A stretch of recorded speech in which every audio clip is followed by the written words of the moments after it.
Item ಯಾವುದೇ ಇರಲಿ try ಮಾಡಿ ಆಚಿ ಚಿಕನ್ ಮಸಾಲಾ. ಆಚಿ ಚಿಕನ್ ಮಸಾಲಾ. ಕುರ್ಚಿ ಬದಲಾವಣೆಗೆ ಸುತಾರಾಮ್ ಒಪ್ಪದ ಸಿಎಂ ಸಿದ್ದರಾಮಯ್ಯ. ಆಡಳಿತ ಚೆನ್ನಾಗಿ ನಡೀತಾ ಇದೆ, ಇನ್ನು 2 ವರ್ಷ ನಾನೇ ಇರ್ತೀನಿ.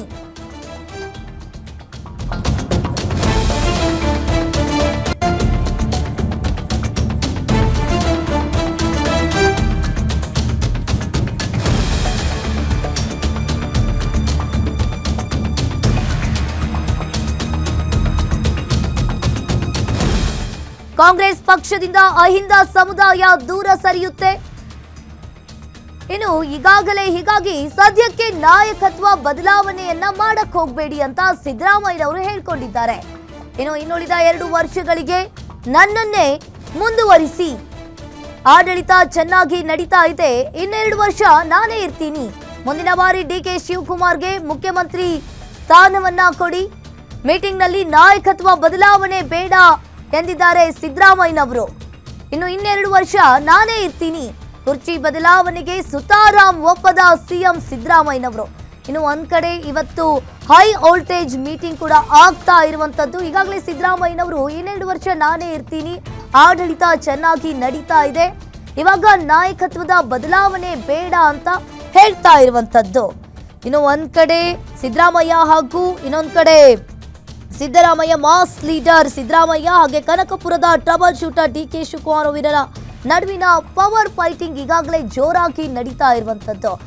ಹೈಕಮಾಂಡ್ ಮೀಟಿಂಗ್ ನಲ್ಲಿ ಸಂಪುಟ ಸರ್ಜರಿಯ ಬಗ್ಗೆ ಮೀಟಿಂಗ್ ಆಗುತ್ತಾ ಅಥವಾ ನಾಯಕತ್ವದ ಬದಲಾವಣೆ ಆಗುತ್ತಾ ಅನ್ನೋದನ್ನ ಕಾದ್ ನೋಡ್ಬೇಕಾಗುತ್ತೆ.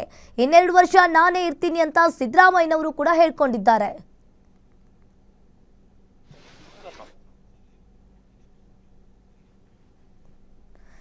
ಈ ಬಗ್ಗೆ ಹೆಚ್ಚಿನ ಡೀಟೇಲ್ಸ್ ಅನ್ನ ನೀಡ್ತಾರೆ political bureau head Maruti Pavagada. ಡೆಲ್ಲಿಯಿಂದ ಲೈವ್ ಸಂಪರ್ಕದಲ್ಲಿ ಜಾಯಿನ್ ಆಗಿದ್ದಾರೆ.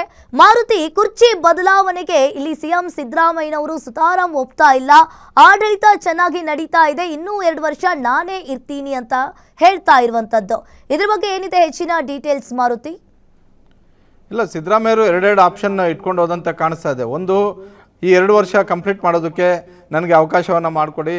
ಇಷ್ಟೆಲ್ಲ ಆರ್ಥಿಕ ಸಂಕಷ್ಟಗಳ ನಡುವೆಯೂ ಕೂಡ ರಾಜ್ಯದಲ್ಲಿ ಗ್ಯಾರಂಟಿಗಳನ್ನು ಯಶಸ್ವಿಯಾಗಿ ಜಾರಿ ಮಾಡಿದ್ವಿ. ಅದಾದ ಬಳಿಕ ಬಂದಂತಹ 6 ಉಪಚುನಾವಣೆಗಳಲ್ಲಿ, ವಿಧಾನಸಭಾ ಮಧ್ಯಂತರ ಚುನಾವಣೆ, ವಿಧಾನಸಭಾ ಬೈ ಎಲೆಕ್ಷನ್ಗಳಲ್ಲಿ ಕಾಂಗ್ರೆಸ್ ಗೆದ್ಕೊಂಡು ಬಂದಿದೆ ಅನ್ನುವಂಥದ್ದು. ಹೀಗಾಗಿ ಸರ್ಕಾರಕ್ಕೆ ಈಗ ನಾಯಕತ್ವ ಬದಲಾವಣೆಯ ಅವಶ್ಯಕತೆ ಇಲ್ಲ. ಈ 2 ವರ್ಷ ಕಂಪ್ಲೀಟ್ ಮಾಡಿ ಆಮೇಲೆ ಬೇಕಿದ್ರೆ ಡಿ ಕೆ ಶಿವಕುಮಾರ್ ಅವರು ಮತ್ತಾರಿಗೋ ಅವಕಾಶವನ್ನು ಕೊಟ್ಟರು ಆಗುತ್ತೆ ಅನ್ನುವಂಥ ಒಂದು ವಾದವನ್ನು ಇಡ್ಬೋದು. ಮತ್ತೊಂದು ಏನು ಅಂತ ಹೇಳಿದ್ರೆ, ಕಾಂಗ್ರೆಸ್ ಹೈಕಮಾಂಡ್ ನಾಯಕತ್ವ ಬದಲಾವಣೆ ಮಾಡೋದು ಅನಿವಾರ್ಯ ಅನ್ನೋದೇ ಆದರೆ ಆಗ ಆಪ್ಷನ್ 2 ಕೂಡ ತೆಗೆದುಕೊಂಡು ಹೋಗಿದ್ದಾರೆ ಅನ್ನುವಂಥ ಒಂದು ಮಾಹಿತಿ ಸಿಗ್ತಾ ಇರುವಂಥದ್ದು. ಡಿ ಕೆ ಶಿವಕುಮಾರ್ ಅವರು ಸಿ ಎಂ ಆಗಲಿ, ನಮ್ಮದೇನು ತಕರಾರಿಲ್ಲ. ಆದರೆ ಡಿ ಕೆ ಶಿವಕುಮಾರ್ ಅವ್ರ ಜೊತೆಗೇ 4 ಸಮುದಾಯಗಳನ್ನು ನಾವು ಪರಿಗಣಿಸಬೇಕು. ಆ 4 ಸಮುದಾಯಗಳಿಗೆ DCM ಹುದ್ದೆಗಳನ್ನು ಕೊಡಬೇಕು. PCC ಅಧ್ಯಕ್ಷರಾಗಿ ಒಬ್ಬ ಫುಲ್ ಟರ್ಮರ್ ಬೇಕಾಗುತ್ತೆ ಅಂತ. ಇದು ಸಿದ್ದರಾಮಯ್ಯ ಅವರ ಒಬ್ಬರ ಒಪಿನಿಯನ್ ಅಲ್ಲ. ಡಿ ಕೆ ಶಿವಕುಮಾರ್ ಅವ್ರಿಗೆ 2 ಖಾತೆಗಳಿದ್ದಾವೆ. ಬೆಂಗಳೂರು ಉಸ್ತುವಾರಿ ಖಾತೆನೂ ಕೂಡ ಭಾಳಷ್ಟು ದೊಡ್ಡದು, ಅದೇ ರೀತಿ ಜಲಸಂಪನ್ಮೂಲ ಖಾತೆನೂ ಕೂಡ ಭಾಳಷ್ಟು ದೊಡ್ಡದು. ಪಕ್ಷ ಸಂಘಟನೆಗೆ ಸಂಪೂರ್ಣವಾಗಿ ತೊಡಗಿಸ್ಕೊಳ್ಳೋದಕ್ಕೆ ಆಗೋದಿಲ್ಲ. ಪಕ್ಷದ ಸಾರಥಿ ಆಗಿರುವಂಥವರು ಎಲ್ಲವನ್ನೂ ಬಿಟ್ಟು ಪಕ್ಷದ ಬಗ್ಗೆ ಯೋಚನೆ ಮಾಡುವಂತಹ, ಪಕ್ಷ ಸಂಘಟನೆಗೆ ಪ್ರತಿದಿನವೂ ಕೂಡ ದುಡಿಯುವಂತಹ ಒಬ್ಬ ಯುವ ನಾಯಕರು ಬೇಕು ಅನ್ನುವಂತಹ ಒಂದು ಲೆಕ್ಕಾಚಾರದ ಚರ್ಚೆಗಳು ಕೂಡ ಆರಂಭ ಆಗಿದ್ದಾವೆ. ಸಹಜವಾಗಿ ಅದನ್ನೂ ಕೂಡ ತಮ್ಮ ಆಪ್ತರಿಗೆ ಕೊಡಬೇಕು ಅನ್ನುವಂಥ ಒಂದು ರೀತಿಯಲ್ಲಿ ಒಂದಷ್ಟು ಬೇಡಿಕೆಗಳನ್ನು ಕಾಂಗ್ರೆಸ್ ಹೈಕಮಾಂಡ್ ಮುಂದೆ ಇಡಬಹುದು. ಯಾಕಂತ ಹೇಳಿದ್ರೆ ಇವತ್ತಿಗೂ ಕೂಡ ಸಿದ್ದರಾಮಯ್ಯವರ ವರ್ಚಸ್ಸು ಕಾಂಗ್ರೆಸ್ಸಲ್ಲಿ ಕಡಿಮೆ ಆಗಿಲ್ಲ. ಅದು ಆ ಹಿನ್ನೆಲೆಯಲ್ಲಿ ನಾನು ಹೇಳಿದಂಥವ್ರಿಗೆ ಹದ್ದುಬಸ್ತಿನ ಸ್ಥಾನಗಳನ್ನು, ಹದ್ದುಬಸ್ತಿನ ಇಲಾಖೆಗಳನ್ನು ಕೊಡಬೇಕು ಅನ್ನುವಂತಹ ಒಂದು ರೀತಿ ಲಾಬಿ ಪಾಲಿಟಿಕ್ಸ್ ಮಾಡ್ಬೋದು.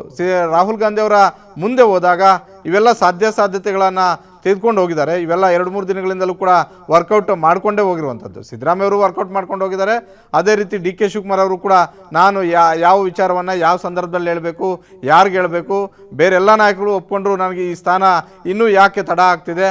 ಹೀಗಾಗಿ ಕೊನೆಯ ಅಸ್ತ್ರನೇ ರಾಹುಲ್ ಗಾಂಧಿ ಅವರ ಮುಂದೆ ಇರೋದ್ರಿಂದ ರಾಹುಲ್ ಗಾಂಧಿ ಅವರಿಗೆ ನೇರವಾಗಿ ಅರ್ಥ ಮಾಡೋದಕ್ಕೆ ಯಾವ ರೀತಿಯಾಗಿ ನಾನು ಹೇಳಬೇಕು ಅನ್ನುವಂಥದ್ದನ್ನು ಕೂಡ ತಯಾರಿ ಮಾಡ್ಕೊಂಡು ಹೋಗಿರ್ತಾರೆ.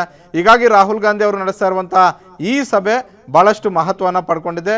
ಡಿ ಕೆ ಶಿವಕುಮಾರ್ ಅವರು ನಾಯಕತ್ವಕ್ಕಾಗಿ ಯಾವೆಲ್ಲ ಪ್ಲಾನ್ಗಳು ಮಾಡ್ಕೊಂಡು ಹೋಗಬೇಕೋ ಆ ಪ್ಲಾನ್ಗಳನ್ನು ಮಾಡ್ಕೊಂಡು ಹೋಗಿದ್ದಾರೆ. ಸಿದ್ದರಾಮಯ್ಯ ಅವರು ಕೂಡ ಆ ಸ್ಥಾನವನ್ನು ಯಾವ ರೀತಿಯಾಗಿ ಉಳಿಸ್ಕೊಳ್ಬೇಕು, ಒಂದು ವೇಳೆ ಆ ಸ್ಥಾನ ಅನಿವಾರ್ಯವಾಗಿ ಬಿಟ್ಕೊಳ್ಬೇಕಾದಂಥ ಒಂದು ಪರಿಸ್ಥಿತಿ ಬಂದರೆ ತಮ್ಮ ಹಿಂದೆ ಇರುವಂತಹ ಪರಮೇಶ್ವರ್ ಆಗಿರ್ಬೋದು, ಜಾರ್ಜ್ ಆಗಿರ್ಬೋದು, ಜಮೀರ್ ಆಗಿರ್ಬೋದು, ಭೈರತಿ ಸುರೇಶ್ ಆಗಿರ್ಬೋದು, ಯತೀಂದ್ರ ಆಗಿರ್ಬೋದು, ಎಂ ಬಿ ಪಾಟೀಲ್ ಆಗಿರ್ಬೋದು, ಹಲವು ಸಮುದಾಯಗಳ ನಾಯಕರುಗಳನ್ನು ಯಾವ ರೀತಿಯಾಗಿ ನನಗೆ ಬೇಕಾದಂಥವರನ್ನು ಯಾವ ಸ್ಥಾನದಲ್ಲಿ ಕೂರಿಸಬೇಕು ಅನ್ನುವಂಥ ಒಂದು ಲೆಕ್ಕಾಚಾರವನ್ನು ಇಟ್ಕೊಂಡೇ ಹೋಗಿದ್ದಾರೆ. ಹೀಗಾಗಿ ಒಂದು ಮುಂದುವರಿರಿ ಅಂತ ಹೇಳಿದ್ರೆ 2 ವರ್ಷ ಮುಂದುವರಿತಾರೆ.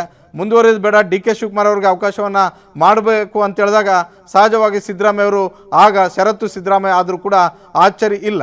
ಎಲ್ಲವೂ ಕೂಡ ರಾಹುಲ್ ಗಾಂಧಿ ಅವರ ಅಂಗಳದಲ್ಲಿದ್ದಾವೆ.